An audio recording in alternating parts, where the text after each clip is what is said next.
follows an extract from my book Letters from the Broom Cupboard, available from Amazon.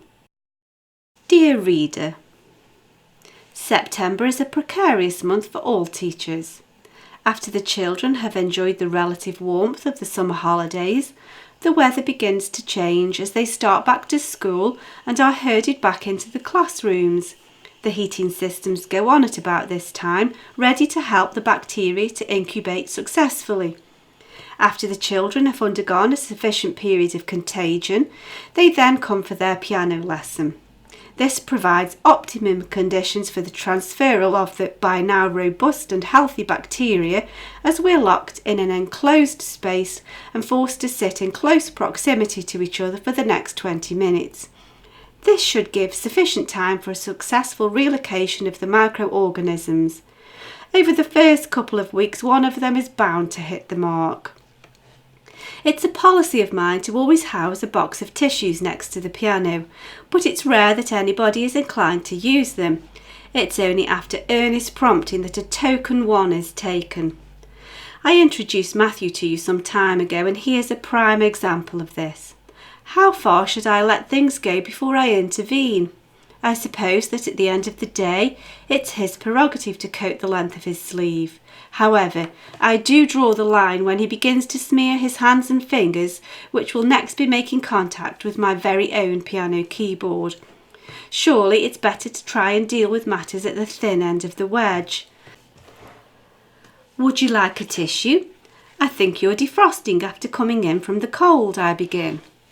Matthew merely shakes his head and continues playing. Perhaps you'd better take a tissue. Another shake of the head, followed by a sniff, and more bars stumble by. The ubiquitous tongue, projected in concentration mode, is dealing with the situation at present. The jumper sleeve then joins in to help out a little. Nevertheless, the stream is continuous and we're soon back to square one. I think you'd better stop playing and blow your nose, maybe. It's okay, he replies, and applies the sleeve once again. This time he overshoots his aim and begins to return to the keyboard with glistening hands and fingers. Stop playing now, go and wash your hands and give your nose a good blow. Unabashed, he shuffles from the piano to the downstairs powder room.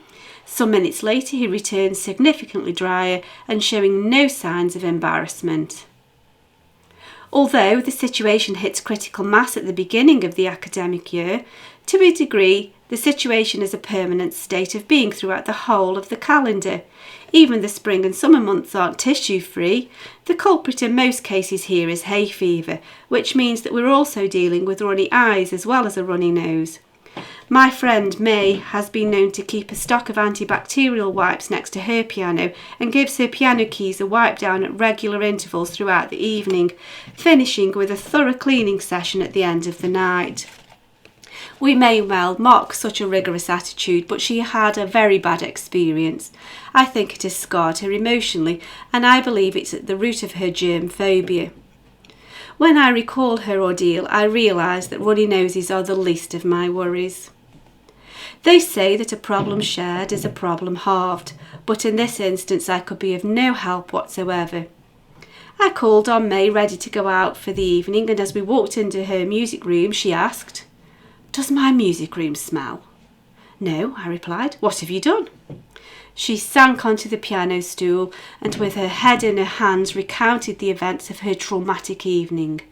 Fortunately, the gruesome event took place during the last lesson of the evening. A small girl sat at the piano with no hint that anything was amiss. Halfway through the lesson, the child turned to May and just said 4 words. "I don't feel well." Instead of keeping her head turned away from the piano, she looked back at the music. Making no effort whatsoever to move away, the child was then violently sick over the piano keyboard. May was then forced to spend the rest of the evening cleaning up or cleaning out her piano. She even had to remove all the wooden keys off the keyboard as the unpleasant substance had oozed between the notes.